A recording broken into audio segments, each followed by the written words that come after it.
Bonjour et bienvenue pour cette nouvelle exploration. Aujourd'hui, on s'attaque à une question assez fréquente chez les nageurs, les entraîneurs, le fameux core training, l'entraînement du tronc. Est-ce que ça change vraiment quelque chose pour la performance en natation? Oui, c'est une question clé. Et pour tenter d'y répondre, on va se baser sur une étude scientifique précise. Exactement. On va décortiquer ensemble un article. Alors le titre, c'est The Effect of the 8-Week Core Muscle Training in Swimming Time, Swimming Force and Core Muscle Activity Among Swimmers, a Randomized Controlled Trial. Mhm. Il est paru en 2025 dans le Journal of Sports Science and Medicine. C'est le volume 24, pages 755 à 763. Et les auteurs sont Wan-Yu Kwok, Billy Chun-Long So, Stelios G. Psikarakis et Shamei Chung-Mi Eng. Voilà. Notre objectif aujourd'hui, c'est simple, voir si, d'après cette étude, ajouter ce type de travail sur le tronc, ça améliore concrètement le chrono, la force dans l'eau ou même l'activation des muscles. On va regarder ça de près. Et ce qui est intéressant d'emblée, c'est que les conclusions sont pas si simples. C'est pas un grand oui ou un grand non. Ah, L'étude montre des choses, oui, des améliorations chez ceux qui ont fait le programme spécifique, mais attention, la différence globale avec le groupe qui nageait juste, elle n'est pas statistiquement prouvée pour la plupart des indicateurs importants. d'accord. Et puis, il y a des nuances assez fascinantes, notamment des différences qui semblent émerger entre les hommes et les femmes. C'est là que ça devient particulièrement intriguant. Très bien. Alors, avant de plonger dans les détails de l'étude, un petit rappel rapide. Pourquoi on parle autant du tronc en natation? Bah, c'est un peu la plaque tournante, quoi. Le lien entre le haut et le bas du corps. Si ton tronc est gainé, stable, la force que tu génères avec les bras, avec les jambes, elle passe mieux. Mhm. Et puis, ça aide à garder une bonne position dans l'eau, bien horizontale, pour glisser, pour réduire la traînée. C'est fondamental, surtout en crawl, et encore plus quand on sprint, où là, le tronc est vraiment sollicité. Oui, on sait que la muscu classique ou même la pliométrie, ça peut aider, mais là, l'étude se concentre vraiment sur l'ajout d'un programme spécifique pour le tronc à côté d'un entraînement de natation déjà costaud. C'est exactement ça.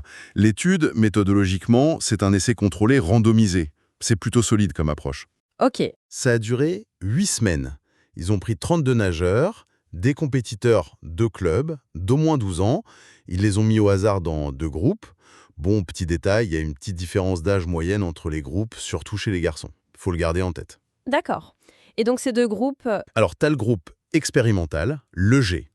Eux, ils faisaient leur entraînement de natation habituel, plus 2 séances de core training par semaine. d'accord. Et l'autre groupe, le groupe contrôle, le CG, eux, ils continuaient juste leur entraînement de natation normal. Point important, pendant ces 8 semaines, ni les uns ni les autres ne faisaient d'autres muscu ou prépa physique générale. C'est clair. Et ce core training, ça ressemblait à quoi concrètement? C'était 2 fois par semaine, des séances de 35 à 45 minutes. Ils faisaient ça au bord du bassin. Ok, L'objectif, c'était de renforcer, de stabiliser le tronc dans tous les sens, toi. Ils utilisaient même des trucs instables, genre des gros ballons, des Swiss balls ou des coussins d'équilibre. pour simuler un peu l'instabilité de l'eau. Voilà, c'est l'idée.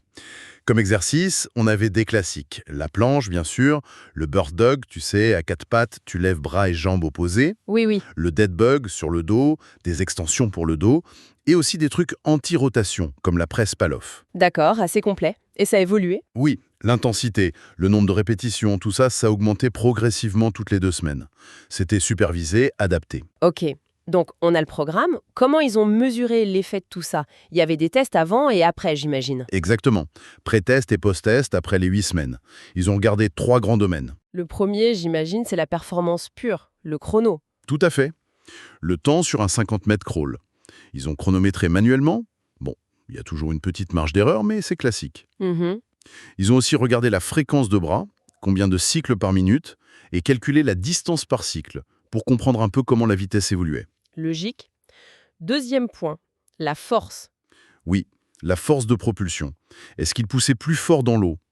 Pour ça, ils ont utilisé le test de nage attaché, le TST dont tu parlais. Oui, Le nageur est relié à un capteur de force et nage sur place. Ils ont mesuré la force avec le corps entier, puis juste les bras, puis juste les jambes. d'accord, pour isoler les contributions. Et le troisième aspect, c'était plus musculaire, c'est ça? Oui, l'activation des muscles du tronc. Pendant le 50 crawl, ils ont mis des électrodes, de l'EMG de surface, pour enregistrer l'activité des abdos, des obliques, des muscles lombaires. Hmm, Et ils ont calculé un truc spécifique, l'indice de co-contraction, le CCI. Ça mesure, en gros, à quel point les muscles devant et derrière, les abdos et les lombaires, se contractent en même temps. pour évaluer la stabilité de la colonne. C'est ça. Plus ça se contracte ensemble, plus on suppose que c'est stable. Très clair. Bon, alors, les résultats. On attaque par le plus attendu, la vitesse sur 50 crawls. Est-ce que le groupe corps a mis une claque au groupe contrôle? Eh ben, c'est là que ça se nuance fortement. Si tu compares les deux groupes à la fin, de manière brute, groupe contre groupe, Oui. il n'y a pas de différence statistiquement significative sur le temps final. Attends, comment ça? Pas de différence significative après 8 semaines de travail en plus.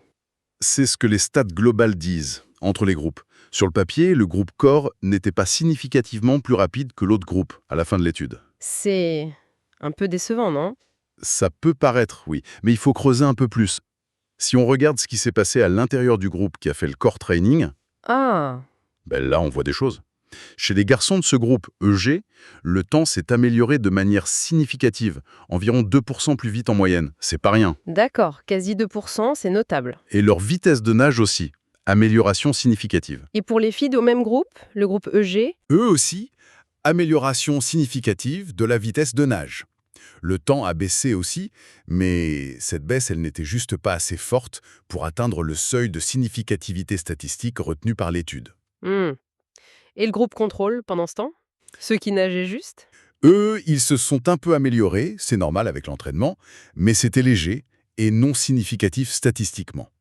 Donc, pour résumer, le groupe corps s'est amélioré de façon mesurable et significative pour les garçons sur le temps et pour tous sur la vitesse, mais pas au point de distancer statistiquement le groupe contrôle sur ces 8 semaines. C'est ça. C'est à peu près ça. Les améliorations sont là dans le groupe EG, mais l'avantage sur le groupe CG n'est pas prouvé statistiquement pour le chrono global. Et comment ils nageaient, ces nageurs du groupe corps qui s'amélioraient? Ils ont changé leur technique? L'étude donne une piste. Ils avaient tendance, hommes et femmes confondus, à augmenter un peu plus leur fréquence de bras que le groupe contrôle. Hein? Intéressant. Nager avec une fréquence plus élevée, peut-être liée à la force. Possiblement. Ce qui nous amène justement au résultat de la force de propulsion mesurée avec la nage attachée. Alors, verdict sur la force. Le groupe corps était devenu plus costaud dans l'eau? Encore une fois, c'est pas noir ou blanc. Peu de différences significatives quand on compare directement les deux groupes à la fin. Décidément. Mais on voit quand même des tendances, des effets spécifiques. Chez les hommes du groupe corps, certaines mesures de force, notamment celles liées aux jambes et au corps entier, se sont améliorées significativement par rapport au groupe contrôle. D'accord. Via les jambes et le corps entier pour les hommes et les femmes. L'amélioration significative la plus nette, c'était sur la force produite par les bras seuls. Et l'effet était même assez important. C'est étonnant ça. Les hommes s'améliorent via jambes, corps entier, les femmes via les bras, alors que l'entraînement ciblait le tronc. L'étude explique ça? Pas directement, non. C'est une des subtilités qui ressort. Peut-être que les hommes et les femmes n'utilisent pas leur tronc de la même manière pour transférer la force ou stabiliser le corps. Ça suggère que le lien « je renforce mon tronc, donc je suis plus fort globalement » est peut-être plus complexe. Les bénéfices existent, oui, mais ils semblent plus ciblés ou spécifiques au sexe ici. D'accord, c'est une nuance importante. Et le dernier point, l'activation musculaire, l'indice de co-contraction CCI. Est-ce que le core training a modifié la façon dont leur tronc fonctionnait? Plus stable? Alors, là, si on compare les deux groupes à la fin, groupe corps contre groupe contrôle, aucune différence significative sur le CCI. Encore. Pas de différence globale. Mais j'anticipe, il y a sûrement un détail, hein? Tu commences à connaître la chanson. Oui. Si on regarde l'évolution dans chaque groupe, on retrouve cette distinction homme-femme. Ah oui? Chez les femmes, que ce soit dans le groupe corps ou dans le groupe contrôle, on a vu une tendance à l'augmentation de ce CCI. Comme si, après 8 semaines d'entraînement, quel qu'il soit, elles adoptaient une stratégie de stabilisation plus forte. Intéressant, même sans le core training spécifique. Et les hommes? Chez les hommes, c'était le flou artistique. Des augmentations, des diminutions, pas de tendance claire, et ce dans les deux groupes. D'accord. L'hypothèse, c'est qu'ils ont peut-être une stratégie différente.